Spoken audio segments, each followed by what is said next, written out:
जय श्री राम साथियों आज की क्लास में हम जो 8 जनवरी 2023 को जो पटवारी का एग्ज़ाम हुआ था उसके उत्तराखंड के क्वेश्चन करेंगे। ठीक है साथियों। और हिंदी के और जीके के हम अलग फोल्डर में कर चुके हैं। अब इस वाले में हम क्या करेंगे, उत्तराखंड के करेंगे। ठीक है, तो चलिए शुरू करने से पहले उत्तराखंड के पहले एक क्वेश्चन देख लेते हैं जो कि लास्ट क्लास में छूट गया था। किसी का कॉल आ गया था तो इसलिए। ठीक है, मतलब चलिए अब ये वाला क्वेश्चन क्या है। जहांगीर के दरबारी चित्रकार उस्ताद मंसूर किस प्रकार की चित्रकारी के लिए प्रसिद्ध थे। ठीक है, तो जहांगीर के दरबारी चित्रकार उस्ताद मंसूर थे, वो पशु पक्षी के चित्र बनाते थे। ठीक है, किसके चित्र बनाते थे? पशु पक्षी के। उनका जो एक मतलब जो बहुत ज़्यादा दुर्लभ वो हैं पक्षी हैं, एक है डोडो पक्षी हो गया और साइबेरियन क्रेन, जो कि अब लगभग विलुप्त हो चुके हैं। ठीक है, तो डोडो पक्षी और साइबेरियन क्रेन का चित्र भी मिलता है इनके चित्रों में। ठीक है, उस्ताद मंसूर जी के। और उस्ताद मंसूर को जहांगीर ने उपाधि दी थी नादिर उर असर। नादिर उल असर की उपाधि दी थी किसको? उस्ताद मंसूर को। चित्रकार उस्ताद मंसूर को नादिर उल असर की उपाधि दी थी। इसका अर्थ होता है युग का आश्चर्य। युग का आश्चर्य या नादिर उल असर उपाधि किसको दी थी? उस्ताद मंसूर को। किसने दी थी? जहांगीर ने। ठीक है, चलिए अब हम शुरू करेंगे वही हमारा उत्तराखंड वाला पोर्शन। ठीक है, चलिए शुरू करते हैं। पहला क्वेश्चन है, जनपद अल्मोड़ा का ऊपरी भाग स्थित है। जो हमारा अल्मोड़ा का जो अल्मोड़ा जिला है, ठीक है, उसका ऊपरी भाग स्थित है लघु हिमालय में आता है। ठीक है, हम देखिए बेसिकली हमने हिमालय को 3 श्रेणियों में बांटा है, महान हिमालय, लघु हिमालय और शिवालिक। ठीक है, ट्रांस भी होता है लेकिन उत्तराखंड में ट्रांस हिमालय का बहुत थोड़ा भाग होता है। ठीक है, तो देखिए पहले ट्रांस हो गया, ट्रांस हिमालय, महान हिमालय, फिर लघु हिमालय, उसके बाद शिवालिक श्रेणी ऐसे करके होती है। ठीक है, देखिए ट्रांस हिमालय और ये महान हिमालय, इसको बृहद हिमालय भी बोलते हैं। इसको महान हिमालय को बृहद हिमालय और महान हिमालय भी बोलते हैं। ठीक है, और ऐसी लघु हिमालय को मध्य हिमालय भी बोलते हैं। लघु हिमालय को क्या बोलते हैं? मध्य हिमालय भी बोलते हैं। और उसके बाद आती है शिवालिक श्रेणियाँ। ठीक है, तो जो हमारा अल्मोड़ा है वो लघु हिमालय में पड़ता है। ठीक है, किस में आता है? लघु हिमालय में। और इस लघु हिमालय को कुमाऊं हिमालय भी कहते हैं। ठीक है, लघु हिमालय को कुमाऊं हिमालय और मध्य हिमालय भी कहा जाता है। ठीक हो गया। नेक्स्ट क्वेश्चन है, मनेरी भाली परियोजना किस जनपद में है? मनेरी भाली परियोजना है आपके उत्तरकाशी में। ठीक है, मनेरी भाली परियोजना है कहाँ पे? उत्तरकाशी में। ठीक है, ये परियोजना उत्तराखंड जल विद्युत निगम लिमिटेड द्वारा प्रायोजित है। ठीक है, UJVNL, उत्तराखंड जल विद्युत निगम लिमिटेड। जो मनेरी भाली परियोजना है ये 2 टाइप की हैं। ठीक है, एक है मनेरी भाली फेज 1 और एक है मनेरी भाली फेज 2। ठीक है, जो मनेरी भाली फेज 1 है वो है 90 मेगावाट। कितने मेगावाट की है? 90 मेगावाट की है। ठीक है, और जो फेज 2 है वो है 304 मेगावाट की। मनेरी भाली फेज 1 है 90 मेगावाट की और मनेरी भाली फेज 2 है 304 मेगावाट की। और जो फेज 1 है वो 1983 से शुरू हो गया था इसमें से काम। ठीक है, 1983 से इसने कार्यरत है। कौन सी वाली? मनेरी भाली फेज 1। और जो मनेरी भाली फेज 2 है इसका हो गया था 1976 से। फेज 2 76 से। देखिए 76 पहले आता है लेकिन आप कन्फ्यूजन नहीं करने हैं। इसका मतलब जो ये चालू हुई थी 2008 में, 2008 में हुई थी। ठीक है, और मतलब आ गई थी 1976 में, निर्माण शुरू हो गया था। और ये फेज 1 है 1983 से कार्यरत, फेज 2 है 2008 से कार्यरत। ठीक है, मनेरी भाली फेज 1 1983 से कार्यरत, मनेरी भाली फेज 2 2008 से कार्यरत। ठीक है, और फेज 1 थी 90 मेगावाट की, फेज 2 है 304 मेगावाट की। और एक चीज़ और है, जो फेज 1 है वो है तिलौथ नदी। तिलौथ भागीरथी नदी। तिलौथ भी कोई नदी होगी शायद से, उसके आसपास की होगी तिलौथ नदी और भागीरथी नदी पर। ठीक है, और जो फेज 2 है वो धरासू भागीरथी पर है। धरासू भागीरथी धरासू और भागीरथी में। ठीक है, पहली थी 90 मेगावाट की, दूसरी कितनी थी? 304 मेगावाट की। पहली थी कब से शुरू हुई थी, मतलब कब से कार्यरत है? 1983 से। दूसरी है 2008 से कार्यरत और बन गई थी 1976 में। ठीक है, तो ये थी मनेरी भाली के परियोजना में। अब इसमें एक टिहरी दे रखा है। टिहरी की कौन सी है? सबसे बड़ा जो टिहरी डैम है पहले तो यही है। ठीक है, कब बना था ये? पहले तो इसकी ऊंचाई देखिए 260.5 मीटर ऊंचा है। कितना? 260.5 मीटर, जो कि भारत का सबसे ऊंचा बांध है। ठीक है, भारत का उस सबसे ऊंचा बांध है। और इसकी ऊंचाई फीट में भी याद कर लीजिए, 885 फीट। 885 फीट। टिहरी डैम की ऊंचाई कितनी है? 885 फीट। ठीक है, चलिए टिहरी, और इसकी टिहरी डैम है, ठीक है। टिहरी डैम की क्षमता कितनी है? 2400 मेगावाट। अब इसके बारे में डिटेल में बाकी देखेंगे कि पहले ये केवल 600 मेगावाट की थी, उसके बाद फिर 1989 में हो जाती है 2400 मेगावाट की। और इसको डिटेल में बाद में करेंगे, ठीक है। चलिए, और पिथौरागढ़ की भी कर लीजिए, एक पिथौरागढ़ की एक आध परियोजना है, इसकी भी कर लीजिए। एक है इसकी सेला उर्थिंग परियोजना, सेला उर्थिंग परियोजना, सेला उर्थिंग परियोजना है, ठीक है। सेला उर्थिंग परियोजना ये धौली गंगा पे है, धौली गंगा। अब पूर्वी होगी पश्चिमी, ये बताइए। देखिए पिथौरागढ़ में पूर्वी धौली गंगा बहती है, ठीक है। तो पूर्वी धौली गंगा पे है सेला उर्थिंग परियोजना।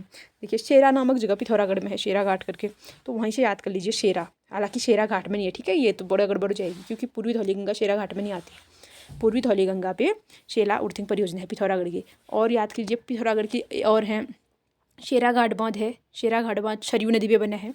शेरा घाट बांध कहाँ पे है? सरयू नदी पे बना है। शूरीनगाड़ परियोजना है पिथौरागढ़ की, पिथौरागढ़ की शूरीनगाड़ परियोजना शूरीन नदी पे बना है। और पिथौरागढ़ में चिरकिला बांध है, चिरकिला बांध पिथौरागढ़ में क्या है? चिरकिला बांध है। चिरकिला धारचूला कहाँ है? चिरकिला वाला धारचूला में। चिरकिला बांध कहाँ है? धारचूला में। तालेश्वर परियोजना तो आपने पढ़ी होगी। तालेश्वर परियोजना काली नदी और कटीपानी गाड़ के संगम पे है, जहाँ पे चूड़ाकर्म भी किया जाता है, ठीक है।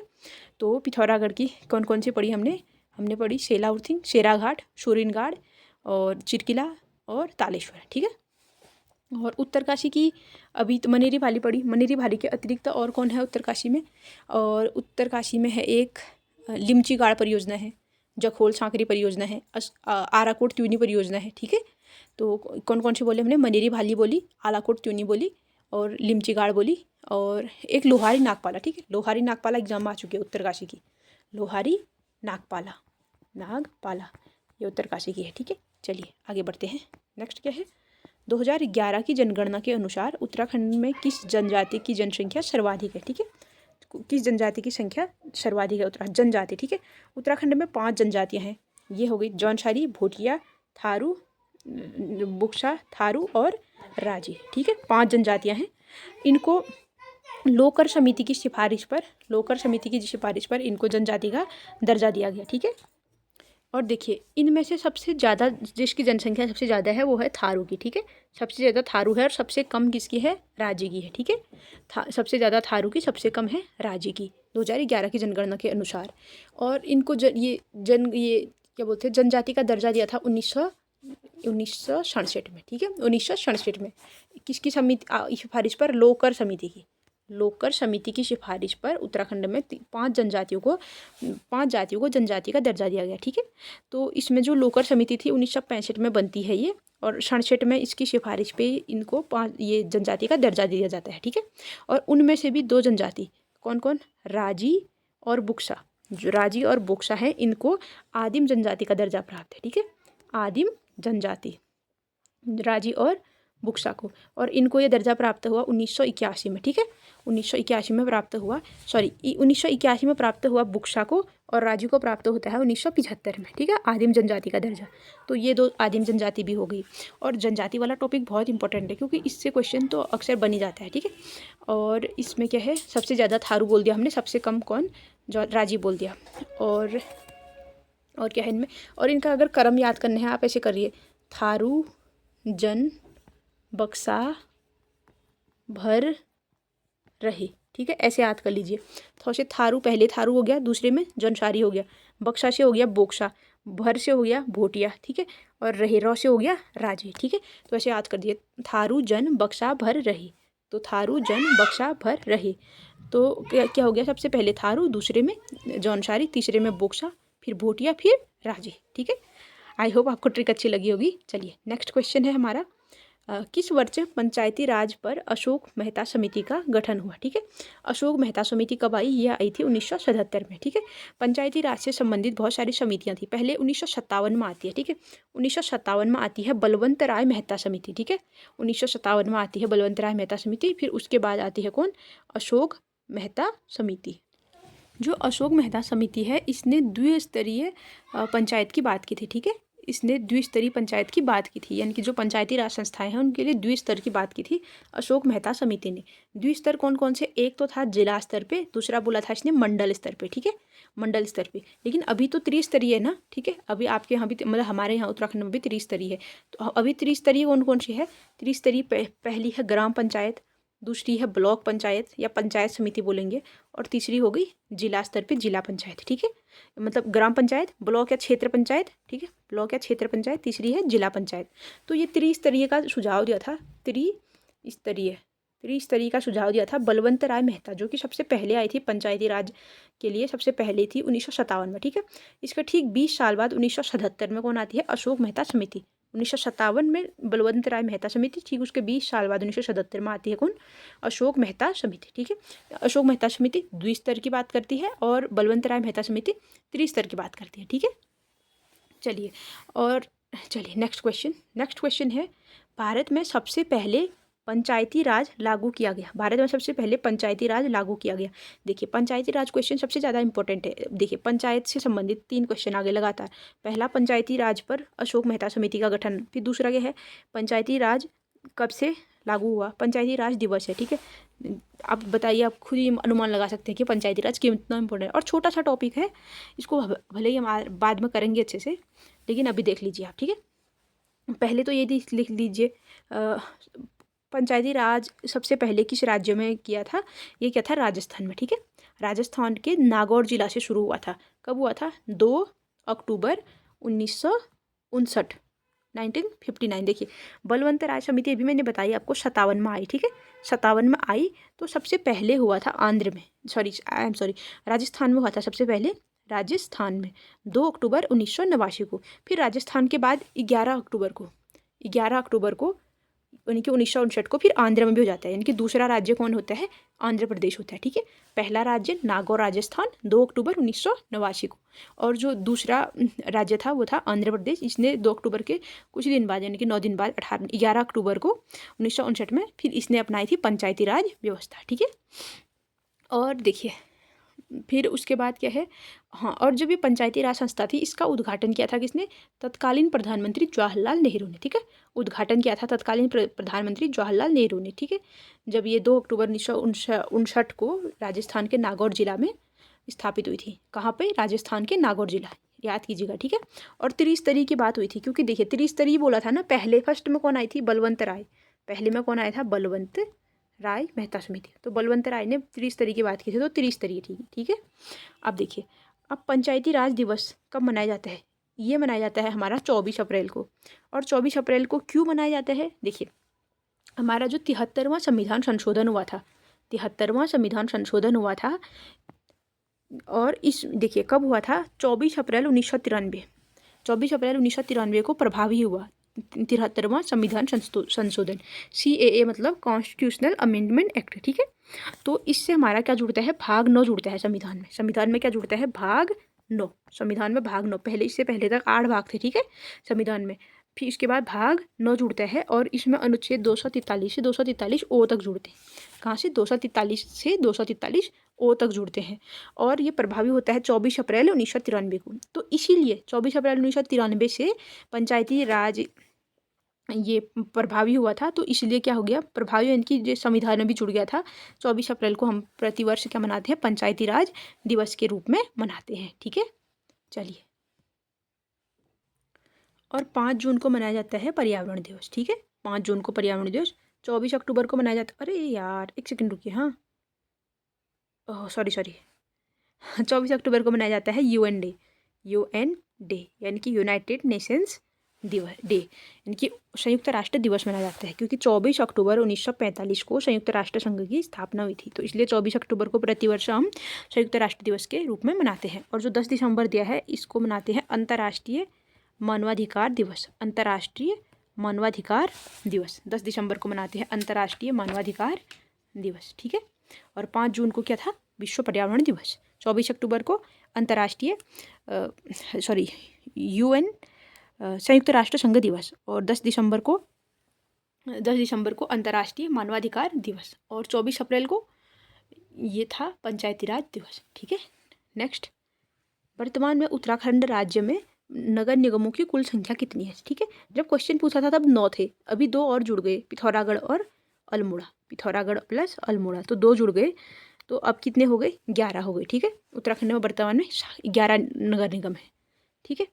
चलिए, और इनमें से जो 11 नगर निगम है, इनमें से जो पर्वतीय क्षेत्र का नगर निगम है वो है श्रीनगर, जो प्योर पर्वतीय क्षेत्र है, यानी कि जो शुद्ध एकदम विशुद्ध पर्वतीय एरिया में आता है। और ये तो तत्कालीन उसका हो गया, करंट अफेयर का क्वेश्चन हो गया।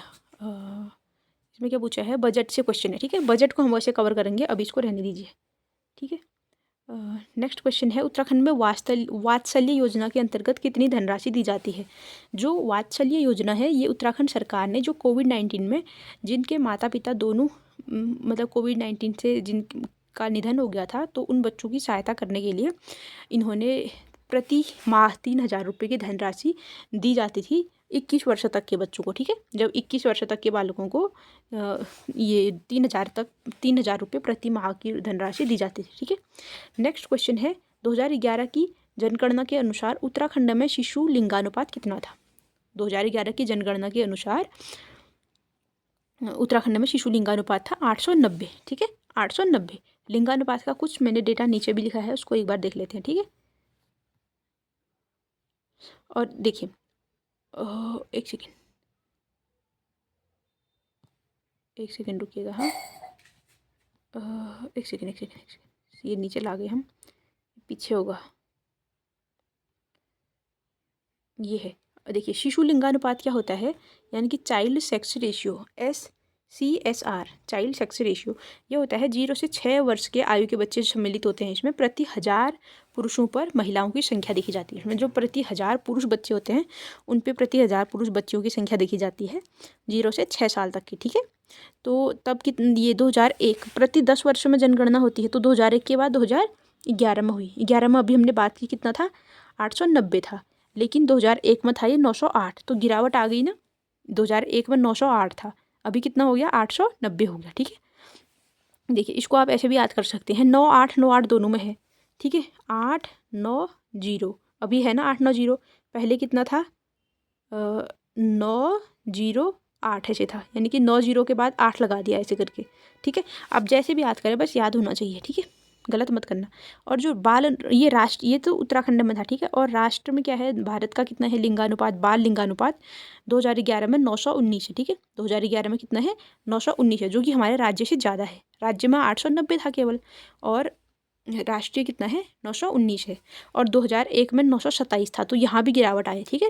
राष्ट्रीय नेशनल लेवल पे भी गिरावट आई है, 927 से 919 हो गया। तो देखिए, राष्ट्रीय लेवल पे कितना है 2011 में, 919, और उत्तराखंड लेवल पे 890, ठीक है। चलिए, नेक्स्ट क्वेश्चन है हमारा, इनमें से इनको सुमेलित करना है, ठीक है। इनमें से बोलना है कि कौन सा इनमें से सही सुमेलित है। तो देखिए, वाडिया इंस्टीट्यूट और Himalayan geology, WIHG, Wadia institute of Himalayan geology, इसकी स्थापना हुई थी 1968 में, ठीक है। 1968 में स्थापना हुई थी इसकी, Wadia institute of Himalayan geology, और देहरादून में है, ठीक है, देहरादून में है। और तो ये पहला वाला ही सही हो गया, बाकी के तो सही नहीं है, क्योंकि इनके आगे लिखा हुआ भी है, अभी तो आप ऐसे ही अनुमान लगा लेंगे। तो देखिए, जो वाडिया इंस्टीट्यूट है ये बनाया था डॉक्टर DN वाडिया ने, डॉक्टर DN वाडिया, जिनको भारतीय भूविज्ञान के जनक कहा जाता है, यानी कि father of Indian geology. Father of Indian geology किसको कहा जाता है, डॉक्टर DN वाडिया जी को, ठीक है। इसकी स्थापना की थी जो इंस्टीट्यूट था 1968 में देहरादून में, ठीक है। इसका काम क्या है, जो टेक्टोनिक्स है, जो प्लेट टेक्टोनिक्स है, इनका जियोमॉर्फोलॉजी, जियोकेमिस्ट्री, सिस्मोलॉजी, इन सब के बारे में अध्ययन करना है, ठीक है। सिस्मोलॉजी तो आप जानते हैं, जो भूकंप का अध्ययन होता है उसको बोलते हैं सिस्मोलॉजी। और ग्लेशियरोलॉजी, जो ग्लेशियरों के बारे में बताएगा, जियोकेमिस्ट्री, जियोफार्मोलॉजी, तो इसके बारे में वाडिया इंस्टीट्यूट बताता है, ठीक है। अब देखिए, जो नेक्स्ट इंस्टीट्यूट है ये, इसमें क्या है, क्या गलत हो रहा है, ये इंस्टीट्यूट लिखा है विवेकानंद कृषि अनुसंधान संस्थान, ये लिखा है पिथौरागढ़ में, जो कि नहीं है, ठीक है, ये अल्मोड़ा में है। विवेकानंद कृषि अनुसंधान संस्थान, इसकी स्थापना हुई थी 1924 में कोलकाता में। कहाँ हुई थी, कोलकाता में, 1924 में विवेकानंद कृषि अनुसंधान संस्थान कोलकाता में हुई थी। लेकिन और किसने की थी, बोशी सेन ने, किसने की थी, बोशी सेठ ने की थी, ठीक है। लेकिन इसको 1936 में अल्मोड़ा स्थानांतरित कर दिया जाता है, ठीक है। तो तब से ये अल्मोड़ा में, तो विवेकानंद कृषि अनुसंधान संस्थान कहाँ है अभी? अल्मोड़ा में, ठीक है। देखिए नेक्स्ट क्वेश्चन है भारतीय सैन्य अकादमी हरिद्वार में नहीं, ठीक है, देहरादून में है। IMA करके पढ़ते हैं हम, IMA कहाँ है? देहरादून में। कब बना था? 1932 में बना था, ठीक है, 1 अक्टूबर 1932 को। नेक्स्ट क्वेश्चन है इसी का नेक्स्ट क्वेश्चन है high altitude plant physiology centre, ये है श्रीनगर में, ठीक है। High altitude plant physiology centre, तो ये कहाँ है? श्रीनगर में, ठीक है। देखिए अब नेक्स्ट क्वेश्चन क्या है हमारा, टोंस नदी किसकी सहायक है? अच्छे से याद है हमको, टोंस किसकी सहायक नदी है? यमुना की, ठीक है। देखिए रूपिन और शुपिन से मिलकर बनती है टोंस, फिर कुछ दूरी तक उसको तमसा नाम से भी जाना जाता है, फिर उसके बाद ये यमुना मतलब यमुना में मिल जाती है और यमुना की सबसे बड़ी सहायक नदी है, ठीक है। इवन यमुना से 2.5 गुना ज़्यादा जल लाती है, 2.5 इंटू मतलब मल्टीप्लाई इतना ज़्यादा लाती है यमुना से जल, ठीक है। तो टोंस किसकी हो गई? यमुना की सहायक नदी हो गई, ठीक है। मंदाकिनी नदी कहाँ बहती है? रुद्रप्रयाग में। केवल रुद्रप्रयाग में बहने वाली नदी कौन सी है? मंदाकिनी, ठीक है। रुद्रप्रयाग में बहती है मंदाकिनी नदी। और ये किसकी सहायक है? मंदाकिनी अलकनंदा की सहायक है। और पिंडारी किसकी सहायक है? ये भी अलकनंदा की सहायक है। पिंडारी और अलकनंदा का संगम कहाँ होता है? कर्ण प्रयाग में। पिंडारी नदी को कर्ण गंगा भी बोलते हैं, क्या बोलते हैं? कर्ण गंगा। और मंदाकिनी का रुद्रप्रयाग में होता है, ठीक है, अलकनंदा से संगम। और धौली गंगा भी 2 हैं, एक पूर्वी है एक पश्चिमी है, ठीक है। पूर्वी वाली पिथौरागढ़ साइड को बहती है पूर्वी धौली गंगा। और ठीक है, चलिए नेक्स्ट क्वेश्चन है हमारा अब तीरथ सिंह रावत जी उत्तराखंड के मुख्यमंत्री कितने दिनों तक थे? ठीक है, कितने दिन तक थे? केवल 116 दिनों तक थे, 116 दिन तक थे तीरथ सिंह रावत, 116। और सबसे कम कार्यकाल किनका है? तीरथ रावत का, ठीक है। अब तक का सबसे कम कार्यकाल किसका है? तीरथ रावत का। और कब से कब तक थे? 10 मार्च 2021 से थे 4 जुलाई 2021 तक। 10 मार्च से 4 जुलाई तक थे, 2021 में थे, ठीक है। तीरथ रावत कब थे? 2021 में, 10 मार्च से 4 जुलाई तक। देखिए इनसे पहले त्रिवेंद्र रावत थे, ठीक है, इनसे पहले त्रिवेंद्र रावत थे उत्तराखंड के CM। तो त्रिवेंद्र रावत ने जब इस्तीफा दे दिया था तो उनकी जगह पे तीरथ रावत आए थे, ठीक है। तीरथ रावत आए थे तो इन्होंने क्या हुआ, तीरथ रावत मतलब अगर कोई मुख्यमंत्री बनता है तो उसको 6 महीने के भीतर विधानसभा में सदस्यता लेनी होती है, ठीक है। तो ये विधानसभा के भीतर इन्होंने सदस्यता नहीं मिली इनको, ठीक है, नहीं ली थी इन्होंने। और मतलब 6 माह तक विधानसभा में सदस्यता तीरथ रावत ने, तो इसलिए फिर उन्होंने क्या किया, वो दे दिया था, इस्तीफा दे दिया था, ठीक है। फिर उसके इनके इस्तीफा देने के बाद पुष्कर धामी जी बने और तब से फिर पुष्कर धामी ही बने हैं, ठीक है। दूसरी बार चुनाव हुआ फिर भी पुष्कर धामी ही बने, ठीक है। होप आपको समझ में आया होगा। और इसका एक आर्टिकल है, ठीक है, ऊपर 167 करीब होगा, एक सेकेंड मैंने लिखा हो, नहीं 67 नहीं है, 164 है, ठीक है। 164 आर्टिकल 164(4), आर्टिकल 164(4), इसमें क्या है, यदि CM यानी कि मुख्यमंत्री विधानसभा का सदस्य नहीं है तो उसे 6 माह के भीतर निर्वाचित होना चाहिए। यदि मुख्यमंत्री विधानसभा का सदस्य नहीं है तो उसको 6 माह के भीतर निर्वाचित होना चाहिए। तो ये किस में है? आर्टिकल 164 के 4 में, ठीक है, आर्टिकल 164 के 4 में। देखिए उस समय क्वेश्चन इसने मतलब उसका नाम पूछा था मुख्यमंत्री का, क्या पता अगर आर्टिकल पूछ दे आर्टिकल में कि किस अनुच्छेद के तहत जो तीरथ रावत थे उनको इस्तीफा देना पड़ा, ऐसे करके हो सकता है ना, मतलब उन्होंने छोड़ा करके। तो ये था 164(4). अगर जो मुख्यमंत्री है विधानसभा का सदस्य नहीं होगा तो उसको 6 माह के भीतर निर्वाचित होना चाहिए, ठीक है। चलिए अब नेक्स्ट क्वेश्चन देखेंगे हम। नेक्स्ट क्वेश्चन क्या है, जनवरी 2021 में उत्तराखंड के मुख्य न्यायाधीश की शपथ किसने दिलाई थी? हालांकि देखिए ये क्वेश्चन थोड़ा वो है, अब इसमें गड़बड़ है, क्योंकि देखिए 2023 का पेपर है, ये 23 का पेपर है, तो इसने 21 का करंट अफेयर पूछा, वो भी डेट सहित 7 जनवरी 2021। तो हमको आगे पीछे सारे न्यायाधीश लगभग याद होने चाहिए, ठीक है। तो उसको मतलब उसको हम अलग से उसमें कवर करेंगे, क्योंकि इसमें तो फिर ज़्यादा घोंच पहुँच हो जाएगी। चलिए ठीक है, तो इस समय देख लेते हैं 2021 के टाइम पे कौन थे? जस्टिस RS चौहान, ठीक है, जस्टिस RS चौहान थे तब। और चलिए नेक्स्ट क्वेश्चन है हमारा, नेक्स्ट क्वेश्चन है वेट, भारत के लिंगानुपात 2018 के अनुसार उत्तराखंड का क्रम कौन सा है? भारत के लिंगानुपात 2018 के अनुसार उत्तराखंड का क्रम कौन सा है? 13वां, ठीक है, भारत के लिंगानुपात ये 2018 के अनुसार उत्तराखंड का क्रम 13वां है। चलिए नेक्स्ट क्वेश्चन देखेंगे। प्रसिद्ध गर्जिया देवी मंदिर निम्नलिखित में से किस नदी के तट पर है? ठीक है, जो गर्जिया देवी मंदिर है वो जो कार्बेट नेशनल पार्क है उसके पास ही पड़ती है। ठीक है, रामनगर में है। कहाँ है? रामनगर में है गर्जिया देवी मंदिर, और ये है कोसी नदी के तट पर। ठीक है, कोसी नदी के तट पर है, रामनगर में है, और इसके पास ही कार्बेट नेशनल पार्क पड़ता है। ठीक है, और जो गर्जिया देवी मंदिर है यहाँ कार्तिक पूर्णिमा को भीड़ होती है, बहुत ज़्यादा भीड़ होती है। ठीक है, कार्तिक पूर्णिमा को मेला लगता है बोल सकते हैं। ठीक है, भीड़ यानी कि मेला, वही तो हुआ। ठीक है, चलिए, और इससे पहले कौन सा क्वेश्चन था? उत्तराखंड का लिंगानुपात कौन 2018 के अनुसार। ठीक है, 13वां था तब। नेक्स्ट क्वेश्चन देखिए, निम्नलिखित में से कुमाऊं का इतिहास पुस्तक किसने लिखी? ये तो आपको याद आता ही होगा, किसने लिखी? उत्तराखंड, ये कुमाऊं के गांधी बद्रीदत्त पांडे ने। ठीक है, कुमाऊं के गांधी कहा जाता है जिनको, बद्रीदत्त पांडे ने। कब लिखी? 1937 में बरेली जेल में लिखी। ठीक है, 1937 बरेली जेल में लिखी कुमाऊं का इतिहास। ठीक है, और इनमें से जैसे जो डॉक्टर शिव प्रसाद डबराल, इनको क्या बोलते हैं? शिव प्रसाद लिखा है, डबराल वाले ही होंगे, तो इनको चारण नाम से बोला जाता है। ठीक है, चारण नाम से। अत्यधिक घुमक्कड़ी स्वभाव के कारण इन्होंने भी लिखी थी उत्तराखंड का इतिहास। इन्होंने क्या लिखी थी? यूके का, कुमाऊं का नहीं। ठीक है, यूके का इतिहास, उत्तराखंड का इतिहास लिखा था, और 12 खंडों में लिखा था। कितने खंडों में? 12 खंडों में लिखा था। तो इसलिए यहाँ पर कन्फ्यूजन करने के लिए इनका नाम लिखा है, क्योंकि इतिहास की किताब तो इन्होंने भी लिखी ना। ठीक है, चलिए, और इसमें जो डी शर्मा है इनको बोला जाता है हिमालयी बोलियों के विशेषज्ञ। हिमालयी बोलियों के विशेषज्ञ बोला जाता है किनको?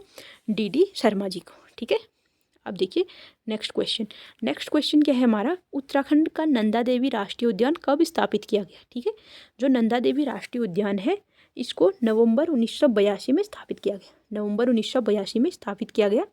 और जो नंदा देवी राष्ट्रीय उद्यान है ये ब्रह्म कमल के लिए प्रसिद्ध है।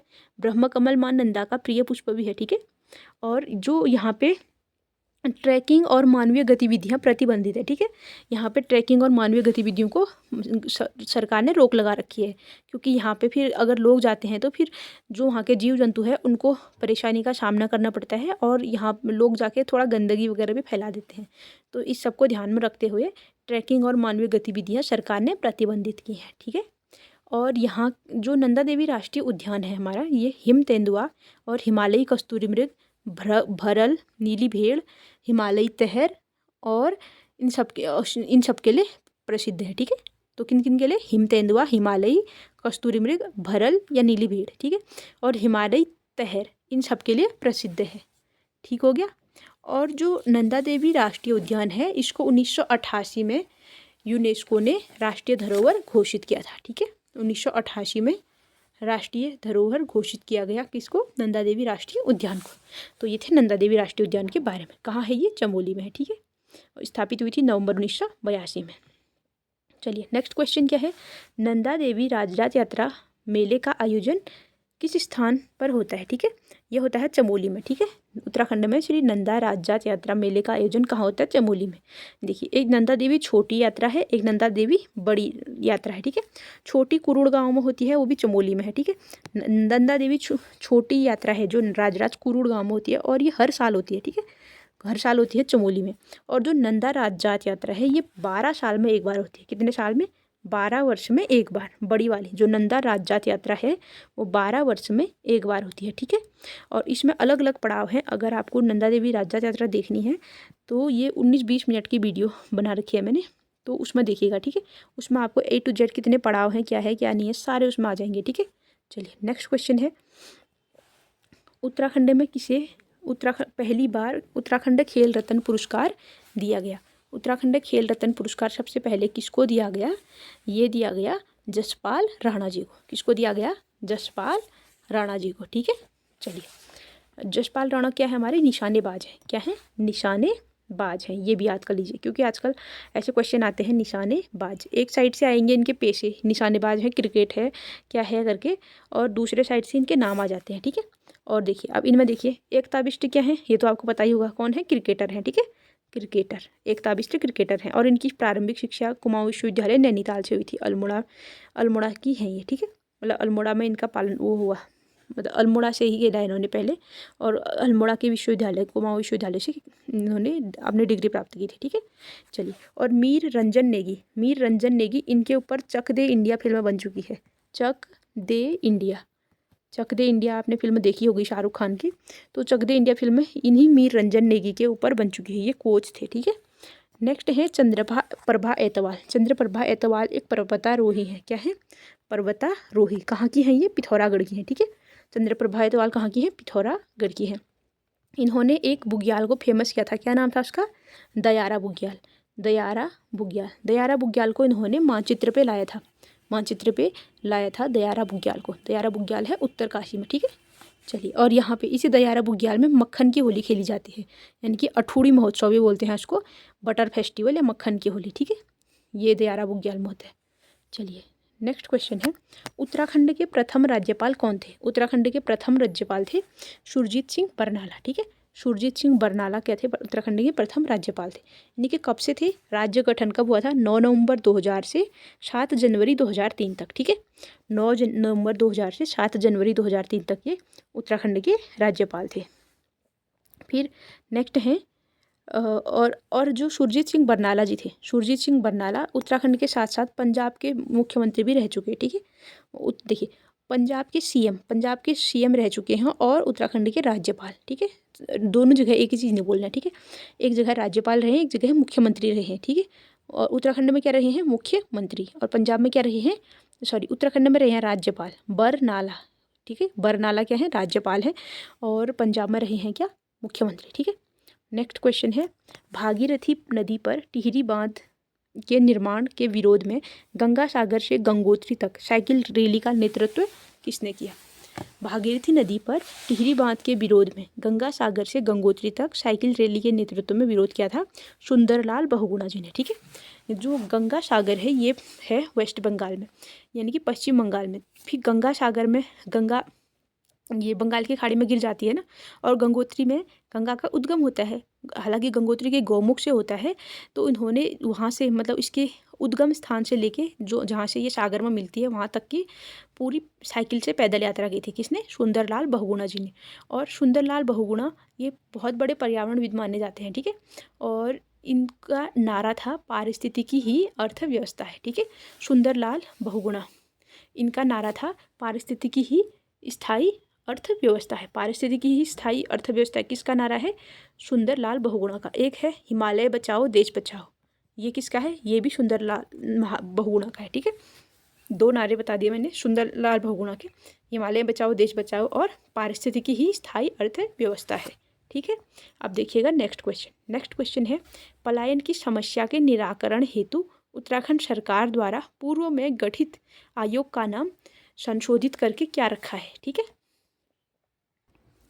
चलिए, पलायन निवारण आयोग, जो ग्राम्य विकास और पलायन निवारण आयोग है, इसका गठन हुआ था। इसको हम डिटेल में देखेंगे। ठीक है, ये क्वेश्चन थोड़ा इंपॉर्टेंट है। 25 अगस्त 2017 को गठन हुआ था। किसका? उत्तराखंड पलायन आयोग का। ठीक है, ग्राम्य विकास एवं पलायन आयोग का। क्या नाम था इसका? ग्राम्य विकास एवं पलायन आयोग नाम से। देखिए, ये लिखा है ना, ग्राम्य विकास एवं पलायन आयोग, इस नाम से इसका गठन हुआ था 25 अगस्त 2017 को। इसका नाम फिर बदला गया, जो ऑप्शन नंबर बी पे लिखा है, ग्राम्य विकास एवं पलायन के बीच में पलायन निवारण आयोग, ग्राम्य विकास एवं पलायन निवारण आयोग, यह नाम बदला गया 6 अक्टूबर 2022 को। ठीक है, 6 अक्टूबर 2022 को इसका नाम क्या कर दिया गया? ग्राम्य विकास एवं पलायन निवारण आयोग। देखिए, गठन हुआ था 2017 में और नाम बदल दिया गया कब? 2022 में, यानी कि 5 साल बाद नाम बदल दिया गया इसका, ग्राम्य विकास एवं पलायन निवारण आयोग। ठीक है, और देखिए, जो पलायन निवारण आयोग है इसका हेडक्वार्टर है पौड़ी में। ठीक है, इसका हेडक्वार्टर किधर है? पौड़ी में है हेडक्वार्टर। तो पौड़ी में क्यों है? क्योंकि जो पौड़ी है, पौड़ी गढ़वाल, यहाँ पे सबसे ज़्यादा भूतिया गांव है, सर्वाधिक भूतिया गांव है। क्या है? सर्वाधिक भूतिया गांव।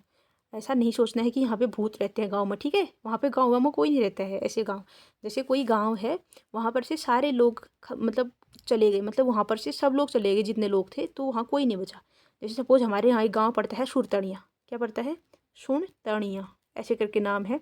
अब वहाँ पे कोई नहीं रहता है, अब पूरा जंगल बन चुका है, ठीक है। तो वो क्या हो गया, भूतिया गांव हो गया। तो इसी तरह से जो सबसे ज़्यादा भूतिया गांव है वो कहाँ है, पौड़ी में है, ठीक है। तो यहाँ से लोग रोजगार हेतु या शिक्षा हेतु जो भी अन्य चीज़ें होती हैं इन सब के लिए पलायन कर गए। तो इसलिए यहाँ पे इसका हेडक्वार्टर बनाया गया। और जो पलायन आयोग है, क्या है, पलायन आयोग, ये लिखा है ना। पलायन आयोग की संरचना होती है कैसी, 4 सदस्य होते हैं, ठीक है। इसमें सॉरी 4 नहीं 7 सदस्य होते हैं। कितने सदस्य होते हैं, 7 सदस्य होते हैं किसमें, पलायन आयोग में, ठीक है। पलायन आयोग में 7 सदस्य होते हैं। इसमें 1+1+5 करके बोलेंगे, इनकी एक अध्यक्ष, एक उपाध्यक्ष, 5 अन्य सदस्य होते हैं, ठीक है। देखिए जो पलायन आयोग का अध्यक्ष होता है, पहला अध्यक्ष होता है वो कौन होता है, राज्य का मुख्यमंत्री यानी कि सीएम हो गया, ठीक है। और उपाध्यक्ष होता है, उपाध्यक्ष थे इसके पहले शरद सिंह नेगी, ठीक है। उपाध्यक्ष कौन थे पहले, शरद सिंह नेगी, शरद नेगी ऐसे करके याद लो, शरद नेगी पहले उपाध्यक्ष थे। और देखिए पहले देखिए 2017 में बना था ना आयोग, तो 2017 में सबसे पहले उस समय सीएम कौन थे, त्रिवेंद्र सिंह रावत, ठीक है। तो इसके त्रिवेंद्र सिंह रावत इसके क्या थे, पहले अध्यक्ष थे, ठीक है। पहले अध्यक्ष थे पलायन आयोग के, ठीक है। और जो अन्य सदस्य हैं 5 सदस्य, वो अलग अलग ऑफिसर्स होते हैं, ठीक है। जो बाकी के 5 सदस्य हैं वो अलग अलग ऑफिसर्स होते हैं। तो ठीक है, एक बार पलायन निवारण आयोग फिर से देखिएगा क्या क्या है इसमें। 2017 में गठन हुआ था और 2022 में इसका नाम निवारण आयोग कर दिया था। सर्वाधिक भूतिया गांव पौड़ी में है, तो इसलिए इसका हेडक्वार्टर पौड़ी में बना रखा है। आयोग की संरचना क्या है, 7 सदस्य हैं, जो 1+1+5 करके है। एक जो इसका पहला है अध्यक्ष कौन होता है, राज्य का पदेन सीएम, मतलब पदेन अध्यक्ष होता है सीएम। तो अभी कौन है पलायन आयोग का अध्यक्ष, अभी कौन है सीएम, हमारे धामी जी हो गए। और पहले कौन थे, त्रिवेंद्र सिंह रावत जी। और उपाध्यक्ष कौन थे इसके पहले, शरद सिंह नेगी। और सदस्य कौन है, अलग अलग होते हैं, ठीक है। और 2021 में और एक योजना आई थी, 2000 एक सेकेंड रुकिए यार, 2021 में एक योजना आई थी, ये थी मुख्यमंत्री पलायन रोकथाम योजना। क्या थी, मुख्यमंत्री पलायन रोकथाम योजना। मुख्यमंत्री पलायन रोकथाम योजना कब आई थी, 2021 में आई थी। और सबसे ज़्यादा पलायन किस तरह से हुए हैं, एक ज़िले से दूसरे ज़िले में, ठीक है। जैसे अभी हम अपने ज़िले में नहीं रहते, दूसरे ज़िले में रहते, कुमाऊं मंडल के ही दूसरे ज़िले में रहते हैं। हालांकि ज़िले का नाम ऐसे बताना नहीं चाहिए, तो ठीक है। तो उसके बाद सबसे ज़्यादा पलायन कहाँ हुए हैं, एक ज़िले से दूसरे ज़िले में। शिक्षा लेने हेतु जैसे कोई जाता है, जैसे हम यहाँ हैं अभी शिक्षा के लिए हैं, कोई रोजगार के लिए है, इस तरह से, ठीक है। चलिए, और सबसे कम पलायन हुए हैं विदेश में। कम ही लोग तो जो विदेश आते हैं, अगर कोई विदेश गया तो देखो गाँव में कितनी इज्जत होती है उसकी, है ना। चलिए नेक्स्ट क्वेश्चन देखिएगा। नेक्स्ट क्वेश्चन है हमारा, निम्नलिखित में से कौन सा ग्राम्य वन के उद्देश्यों से संबंधित नहीं है, ग्राम्य वन के उद्देश्यों से संबंधित नहीं है निम्नलिखित में से, ठीक है। तो इसका क्वेश्चन तो मैं डाउट में हूँ, क्योंकि देखिए शायद से तब आंसर की रिलीज़ नहीं हुई थी इसकी, और कुछ यूट्यूबर्स ने इसका आंसर ये बताया था, ये मतलब यूट्यूब में जो टीचर्स होते हैं ये, पर्यावरण धारणीय विकासीय दृष्टिकोण। और अभी टेक्स्ट बुक में जो आंसर्स दिए रहते हैं तो उसमें से ये दे रखा है। तो पता नहीं इसमें से क्या होगा, मैं खुद से क्या बोलूँ, आंसर के आने से पहले पेपर लीक हो गया था, ठीक है। तो हम इस क्वेश्चन को नहीं करेंगे, हम चलेंगे नेक्स्ट क्वेश्चन की तरफ, ठीक है। चलिए एक सेकेंड, चलिए नेक्स्ट क्वेश्चन है, बछेंद्री पाल को पद्म श्री पुरस्कार कब मिला। बछेंद्री पाल कौन है, पर्वतारोही हैं, कौन नहीं जानता इनको, है ना। देखिए तो इन्होंने पद्मश्री मिला इनको 1984 में, ठीक है। 1984 में ही क्यों मिला, क्योंकि देखिए 23 मई 1984 को इन्होंने एवरेस्ट फतेह की थी। 23 मई 1984 को एवरेस्ट फतेह की थी इन्होंने, ठीक है। तो ये पहली भारतीय महिला थी जिन्होंने एवरेस्ट की चढ़ाई की थी, ठीक है। कब की थी, 23 मई 1984 को। तो इसलिए इनको पद्मश्री पुरस्कार कब मिला, 1984 में मिला, ठीक। और देखिए, और एवरेस्ट की ऊंचाई आपको पता होगी कितनी, 8848.86 मीटर, ठीक है। 8848.86 मीटर। पहले 8848 थी, बीच में चाइना ने टांग अड़ा अड़ा के इसको इतना मीटर और बढ़ाया दिखा दिया, ठीक है। चलिए, और इसकी फीट में ऊंचाई है 29,031.7 फीट, 29,031 फीट याद कर लीजिए, ठीक है। क्योंकि अगर क्वेश्चन ये ऊंचाई में तो बहुत बार पूछता है, और बाई चांस फीट में पूछ दिया तो हमको ऐसे याद करना चाहिए, 1 मीटर बराबर कितने फीट, ऐसे करके याद करना चाहिए, ठीक है। अगर आपको पता है तो आप बताइएगा इसको ज़रूर, ठीक है। और देखिए सबसे पहले एवरेस्ट पे फतेह की थी किसने, तेंजिंग नोर्गे और एडमंड हिलेरी ने। सबसे पहले किसने फतेह किया था एवरेस्ट, तेंजिंग नोर्गे और एडमंड हिलेरी ने। कब किया था, 29 मई 1954 में, 29 मई 1954 को तेंजिंग नोर्गे और एडमंड हिलरी ने एवरेस्ट फतेह किया था। 1954, देखिए 1954 से 84 कितने साल हो गए? 30 साल बाद, यानी कि जब तेंजिंग नोर्गे और एडमंड हिलरी चढ़ चुके थे उसके 30 साल बाद किसी महिला ने हिम्मत दिखाई एवरेस्ट फतेह करने की। ठीक है, तो ये कौन थी? बछेंद्री पाल। कहाँ की है ये? गढ़वाल की है। ठीक है, नेक्स्ट, उत्तराखंड में तीलू रौतेली पुरस्कार किस क्षेत्र में दिया जाता है? ठीक है, जो तीलू रौतेली पुरस्कार है ये दिया जाता है उल्लेखनीय कार्यों के लिए। ठीक है, तीलू रौतेली इनको बोला जाता है गढ़वाल की लक्ष्मीबाई। गढ़वाल की लक्ष्मीबाई बोला जाता है इनको, तीलू रौतेली को। तीलू रौतेली पुरस्कार की शुरुआत हुई थी 2006 में। ठीक है, तो तीलू रौतेली पुरस्कार शुरू हुआ था 2006 से। और तीलू रौतेली पेंशन की बात करेंगे अगर हम, तीलू रौतेली पेंशन हुई थी 2014 से, 2014 से तीलू रौतेली पेंशन 2014 से। और पेंशन क्यों दी जाती है? जो दिव्यांग लोग हैं, दिव्यांग लोग और जो कृषि कार्य में लगे हुए हैं, ठीक है, कृषि कार्य में लगे दिव्यांग लोगों को तीलू रौतेली पेंशन दी जाती है। ठीक है, 1 अप्रैल 2014 से शुरू हुई थी और ये महिला पुरुष दोनों के लिए है। और इसमें कितने रुपये दिए जाते हैं? 1200 रुपये प्रतिमाह, 1200 रुपये पर मंथ। किसको? दिव्यांगों को दिए जाते हैं तीलू रौतेली पेंशन के तहत। ठीक है, चलिए नेक्स्ट क्वेश्चन है, निम्नलिखित में से उत्तराखंड की प्रथम महिला पुलिस निदेशक कौन थी? उत्तराखंड की प्रथम महिला पुलिस निदेशक कौन थी उत्तराखंड की? ठीक है, ये थी कंचन चौधरी भट्टाचार्य। कौन थी? कंचन चौधरी भट्टाचार्य। जो कंचन चौधरी भट्टाचार्य थी ये 1973 की IPS थी।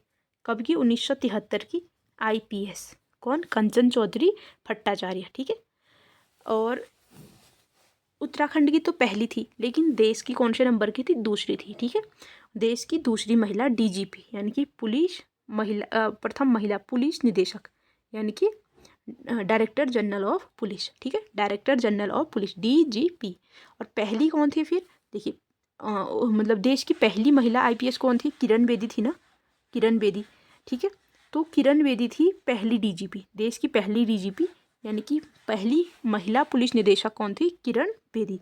किरण बेदी थी 1972 की IPS। ठीक है, ये 73 की थी, वो थी 1972 की IPS किरण बेदी। ठीक है, और ये DGP कब बनी किरण बेदी? 2004 से 7 में, 2004 से 7 में बनी थी। ठीक है, और अगर IPS की बात करें हम, तो IPS की स्थापना होती है इंडियन पुलिस सर्विस, इसकी स्थापना हुई थी 1948 में।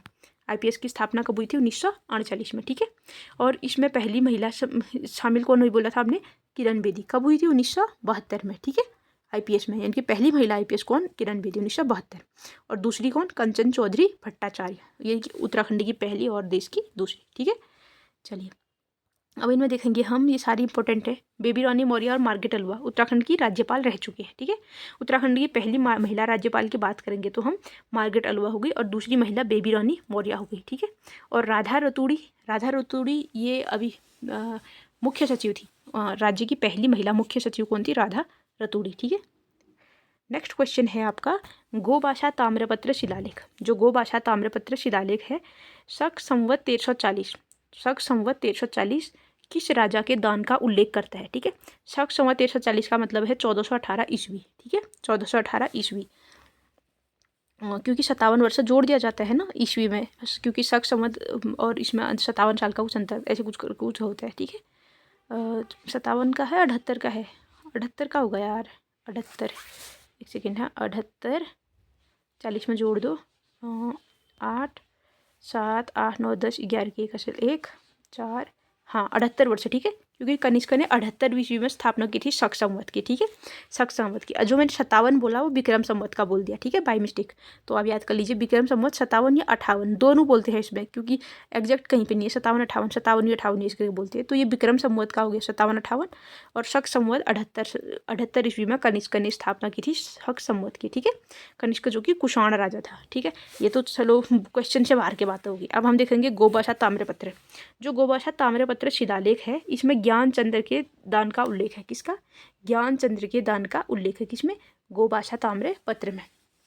ये ज्ञानचंद कौन था? जिसको गरुड़ ज्ञानचंद भी बोला जाता है। इसका प्रतीक चिन्ह क्या था? गरुड़ था। गरुड़ ज्ञानचंद भी बोला जाता है ज्ञानचंद को। ठीक है, नेक्स्ट क्वेश्चन है आपका, बद्रिका खंड किस पुराण का अंश है? बद्रिका खंड किस पुराण का अंश है? जो बद्रिका खंड है वो स्कंद पुराण का अंश है।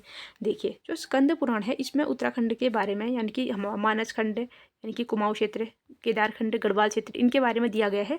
तो इस तरह इसने 5 खंडों के बारे में दिया गया है।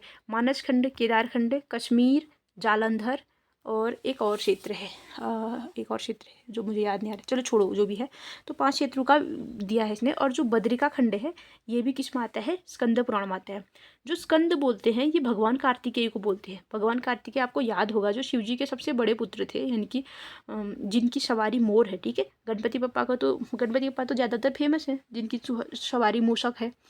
तो उन्हीं के बड़े भाई होते हैं स्कंद, यानी कि भगवान कार्तिकेय, जो कि तारकासुर का वध करते हैं, ठीक है। तो उन्हीं के आधारित है, ठीक है। स्कंद मतलब उन्हीं को स्कंद कहा जाता है, कार्तिकेय जी। और जो स्कंद पुराण है कार्तिकेय जी, शिव जी और माता पार्वती को समर्पित है, ठीक है।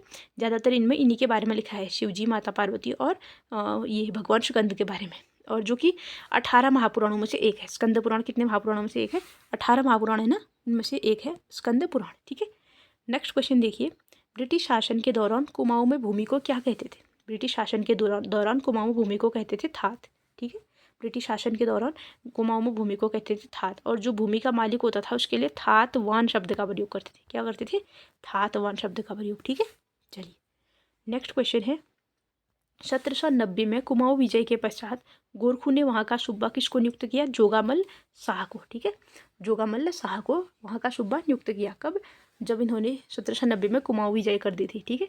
तो पहला सूबा कौन हो गया कुमाऊं में? जोगामल शाह, ठीक है। और जो ये बम शाह है, बम शाह ने कुशही कर लगाया। कौन सा कर लगाया? कुशही नामक कर लगाया ब्राह्मणों पर, कुशही कर, ठीक है। कुशही कर किस पे लगाया? ब्राह्मणों पे। किसने? बम शाह ने, ठीक है। नेक्स्ट है, गढ़वाल का बारदोली किसे कहा जाता है? ठीक है, गढ़वाल का बारदोली कहा जाता है किसको? गुजड़ू को, ठीक है। गढ़वाल का बारदोली किसको कहते हैं? गुजड़ू को। जो कि किसको पता है?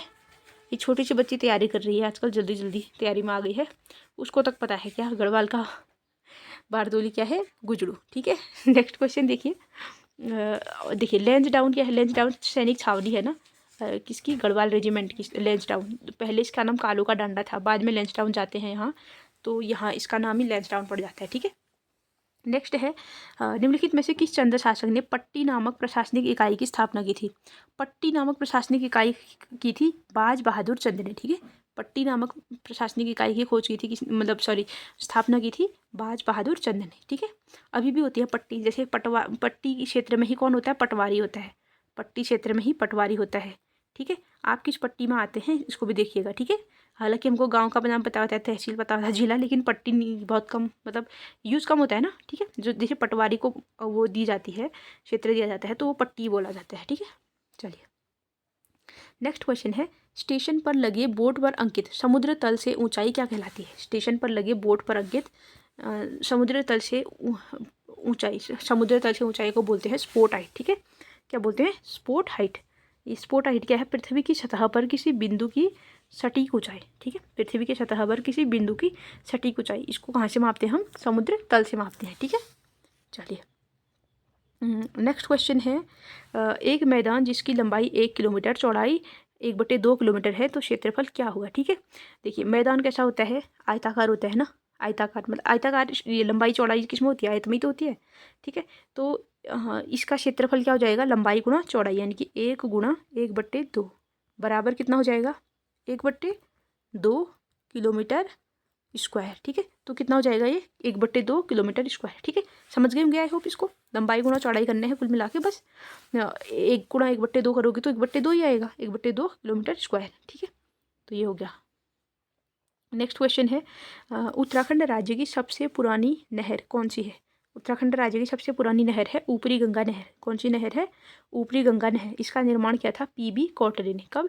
1854 में। 1854 में निर्माण किया था ऊपरी गंगा नहर का। किसने? कॉटले ने, ठीक है।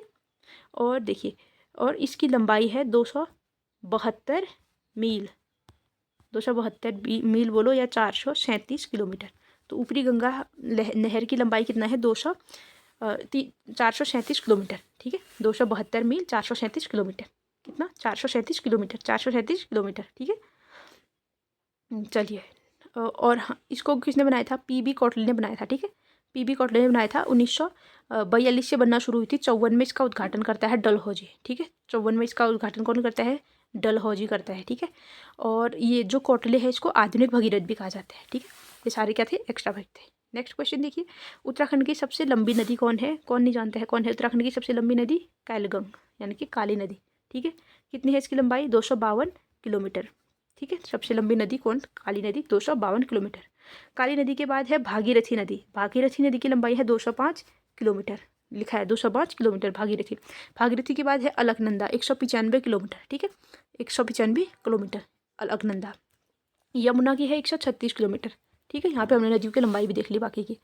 अब नेक्स्ट देखिए, निम्नलिखित में से कौन सा सबसे बड़ा राष्ट्रीय उद्यान है क्षेत्रफल में? देखिए, सबसे बड़ा क्षेत्रफल में राष्ट्रीय उद्यान है उत्तराखंड का गंगोत्री राष्ट्रीय उद्यान, ठीक है।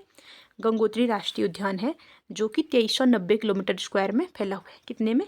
2390 किलोमीटर स्क्वायर में फैला हुआ है। कौन सा? गंगोत्री राष्ट्रीय उद्यान, ठीक है। जो कि फेमस है किस चीज़ के लिए? हिम तेंदुआ, कस्तूरी मृग, हिमालयन तहर, काला भालू और इन सब के लिए फेमस है, ठीक है। और जो इनमें से हिम तेंदुआ है जो गंगोत्री नेशनल पार्क में पाया जाता है, ये IUCN की संवेदनशील श्रेणी में रखा जाता है, ठीक है। IUCN की संवेदनशील श्रेणी में रखा जाता है किसको? हिम तेंदुए को, ठीक है। और हिम तेंदुए के लिए क्या है? Project snow leopard, project snow leopard. Leopard चीते को, ये तेंदुए, लेपर्ड तो चीते को बोलते हैं, चीते को पैंथर बोलते हैं, सॉरी। लेपर्ड तेंदुए को ही बोलते हैं, ठीक है। पैंथर बोलते हैं चीते को। तो तेंदुआ प्रोजेक्ट कब लाए? प्रोजेक्ट स्नो लेपर्ड ये इंडियन गवर्नमेंट लाई है, ठीक है। तो सबसे बड़ा कौन सा हो गया? गंगोत्री नेशनल पार्क, ठीक है। और इनमें से जो नंदा देवी नेशनल पार्क है ये कहाँ है? चमोली में हो गया। गोविंद नेशनल पार्क कहाँ है? उत्तरकाशी में। राजाजी राष्ट्रीय उद्यान है PHD में, PHD। राजाजी ने क्या की है? PHD। देखिए 3 राज्यों में फैला, जिलों में फैला हुआ है ये। कौन से? पौड़ी, हरिद्वार और देहरादून। पौड़ी, हरिद्वार और देहरादून में फैला हुआ है आपका राजाजी नेशनल पार्क, ठीक है। और गंगोत्री उद्यान कहाँ है? उत्तरकाशी में, ठीक है। और बाकी कौन सा रह गया? फूलों की घाटी उद्यान हो गया, कहाँ है ये? चमोली में है। और कौन सा उद्यान है भाई? एक जिम कॉर्बेट हो गया, ठीक है। जिम कॉर्बेट राष्ट्रीय उद्यान ये कहाँ है? रामनगर में, नैनीताल में, ठीक है। चलिए नेक्स्ट क्वेश्चन है, लास्ट से एक पहले, सेकंड लास्ट बोलेंगे। चलिए इसको क्या है? निम्नलिखित में से किस जनपद में सर्वाधिक जनजातीय जनसंख्या निवास करती है? सबसे ज़्यादा जनजातीय जनसंख्या किसकी है? पहले उत्तराखंड में हमने क्वेश्चन ऊपर आया था, कौन थी? थारू थी।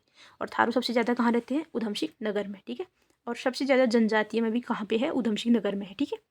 सबसे ज़्यादा उधम सिंह नगर में रहते हैं, ठीक है। नेक्स्ट क्वेश्चन है 2021 के विश्व के सर्वश्रेष्ठ रख रखाव वाले राष्ट्रीय उद्यानों में कालबेट राष्ट्रीय उद्यान का स्थान कौन सा है? ठीक है, कालबेट राष्ट्रीय उद्यान का स्थान था दूसरा। मतलब तब ये जो सबसे अच्छे रख रखाव वाले राष्ट्रीय उद्यानों में इनकी वो की थी, रैंकिंग की गई थी, तो सेकंड रैंक मिली थी कॉर्बेट राष्ट्रीय उद्यान को। कॉर्बेट राष्ट्रीय उद्यान का क्षेत्रफल है 520 किलोमीटर स्क्वायर, ठीक है, 520 किलोमीटर स्क्वायर।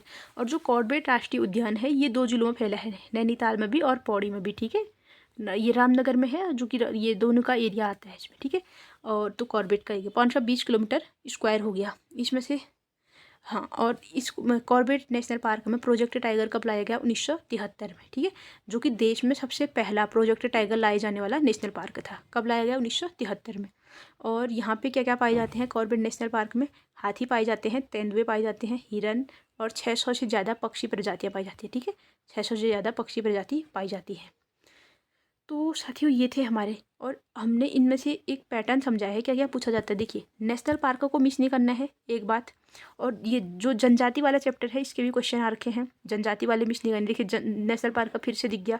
और नदियों वाला इंपॉर्टेंट है, ठीक है, नदियों वाला, नहर वाला। और क्या देखा हमने? देखिए और चंद्रवंश से भी आए थे, चंद्रवंश से भी आए थे। और ये जैसे कोई फेमस स्थान है उसके बारे में आए थे। और इतिहास के जैसे ये गोरखों से आया था।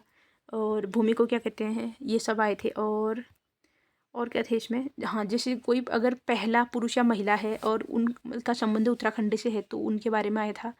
और जैसे कोई अगर सरकार के कोई उल्लेख, मतलब कोई योजनाएं हैं, जो जैसे अभी वात्सल्य योजना थी, तिल पुरस्कार था, ये सब। और जैसे बछेंद्री पाल थी, ये भी प्रथम महिला थी ना, तो अभी प्रथम महिला वो थी। मतलब बहुत सारी चीज़ें हैं जो लगभग सेम पैटर्न पर रिपीट होती हैं। पलायन आयोग का ये फिर से आ सकता है। और सुंदरलाल बहुगुणा, ये मतलब बहुत अद्वितीय क्या बोलते हैं व्यक्तित्व हैं, मतलब ठीक है, इनके बारे में भी आ सकता है। ये प्रथम राज्यपाल, देखिए प्रथम वाली चीज़ें इसमें बहुत रिपीट हुई हैं, हालांकि आजकल कम हो गया है ऐसा आना, लेकिन फिर भी। और क्या देखा, देखिए मतलब इस तरह की चीज़ें आप देख सकते हैं। जैसे ये है जो खेल रत्न पुरस्कार, खेल से संबंधित चीज़ें आती हैं, कौन सा खेल किस खिलाड़ी से संबंधित है, किसको कौन सा पुरस्कार मिला है, ये आ सकता है। और उद्यान तो हमने अभी बोला था, फिर से आ गया। और किताबें हैं जैसे कोई फेमस वो किताबें आती हैं। आजकल थोड़ा मुश्किल किताबें कि इतिहास, ये वाली तो सरल है चलो, बाकी और जैसे मंदिर है, जैसे डायरेक्ट मंदिर ना पूछ के कौन सी नदी के तट पे है, कौन सी ज़िले में है, किस लिए प्रसिद्ध है, ये सब चीज़ें। और न्यायाधीशों का क्रम याद कर सकते हैं हम, अभी कौन है, इससे पहले कौन थे, अब फिर कौन होंगे, इस तरह से। ठीक है, और पहली महिला न्यायाधीश थी रितु बाहरी, अभी इससे पहले, अभी तो कोई मेल है। ठीक है, और इनका बारे में आया था जैसे मुख्यमंत्री कितना शासन था, ये वो शो। और हाँ, और फिर ये नदी का ही था, फिर से नदी आ गई ना, नदी की सहायक नदियाँ हो गई। और जैसे कोई संस्थान वगैरह जैसे ये आ रखे हैं, ठीक है, मिलान करने के लिए दे दिए, डायरेक्ट दे दिए, तो ये संस्थान हो गए। और 2011 की जनगणना आपको बाय हार्ट होनी चाहिए, उसमें चाहे शिशु लिंगानुपात हो, लिंगानुपात, जनसंख्या, क्षेत्रफल, इन सब से जो भी चीज़ें हों। और क्या है बाकी, हाँ ये बजट इंपॉर्टेंट है। ठीक है, इसमें इसमें तो एक ही क्वेश्चन आए, लेकिन बजट के आजकल क्वेश्चन बढ़ गए हैं। ठीक है, बजट के क्वेश्चन बढ़ा दिए हैं। और नगर निगम पूछा है इसने, कितने हैं। अभी ये आ सकता है कि सबसे पहला नगर निगम कौन था, अंतिम कौन था, तो ये सब सारी चीज़ें। और इसमें जैसे अल्मोड़ा का पूछ दिया, कौन से हिमालय में है। और जैसे इनमें आती है MCT, MBF, और ये सब main central thrust, main boundary fault, ये सब पूछे जाते हैं। बाकी परियोजनाएं पूछी जाती हैं। और ये देखिए जनगणना फिर आ गई। और ये पंचायती राज, हाँ पंचायती राज भी इंपॉर्टेंट टॉपिक है। ठीक है, पंचायती राज लगातार 3 क्वेश्चन है। ठीक है, तो ये था पटवारी का 2023 का पेपर। और हमने लास्ट में थोड़ा सा उसका रिव्यू भी किया, मतलब कि किस सेक्शन से कम ज़्यादा आ रहा है। ठीक है, तो ये हम हर उसमें रखेंगे, हर एग्ज़ाम में। चलिए, इसको हम यहीं पे एंड करते हैं। बोलो जय श्री राम।